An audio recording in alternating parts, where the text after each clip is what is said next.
Wings of Desire, gone in the space of 1 month from finishing third in a maiden to winning a Dante. Have you ever had a horse progress so far in such a short space of time? I suppose a horse called Tamura, who finished second in the Derby, did a similar thing. He came through in a hurry from a maiden at Newbury to the Michael Seeley at York, so he got there quite quickly. It's not ideal. You'd love to have run at 2, but it wouldn't have suited this horse to have done so. But I took him out of the Derby on March the 7th, as I had to confess to the world, because he hadn't even done a half-speed piece of work until March the 15th. But he's progressed very rapidly. He's got a great mind on him, good constitution, he's in good form, he will stay the trip. We have to be honest that a lack of experience could be a problem for him in a big field, but at the same time he's a big boy, and if they run into him they'll know they bumped into him, because he's very solid, and as long as he trains well up to the Derby he will be supplemented back in again. When had he been showing you that level that he would be up to the Dante? Quite quickly coming into running at Newmarket, and Frankie rode one for the owner, Lady Bamford, called Satish, who had the form, and this also had Robert Haviland on, and I thought it would finish the way round it did.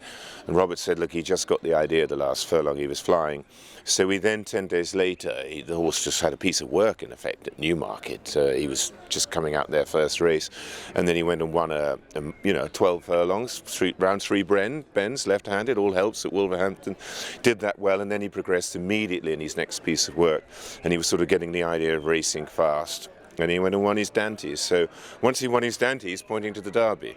If he'd finished 4th in the Dante, he'd have been heading where I originally planned him, King Edward VII at Royal Ascot. And how much more improvement do you think there could be in him? A lot of improvement. There's probably, you'll see the best of him second half of the year. I think Epsom, he's, if the ground is decent ground, he doesn't want it soft. Soft. There was a lot of rain, that wouldn't suit him, but if it's decent ground, he'll run a big race. What about quick ground? Would that be a concern? He doesn't mind quick ground. Strange for pivotal. He quite likes it. What he doesn't want to, when he puts his foot down and it slides and moves around, he doesn't enjoy that very much. And we'll see him next at Breakfast with the Stars. That is the plan, to go there, have a look at the track, have a feel of it, and we'll be together all the wiser then.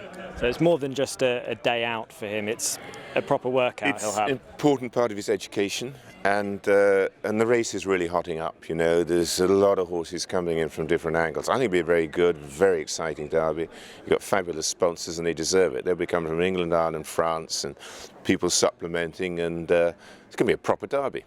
And is he a horse that compares with the likes of Golden Horn, Jack Hobbs, or even Takruda won the Oaks on her third start? She did, yeah. I mean, this horse has got a lot of talent.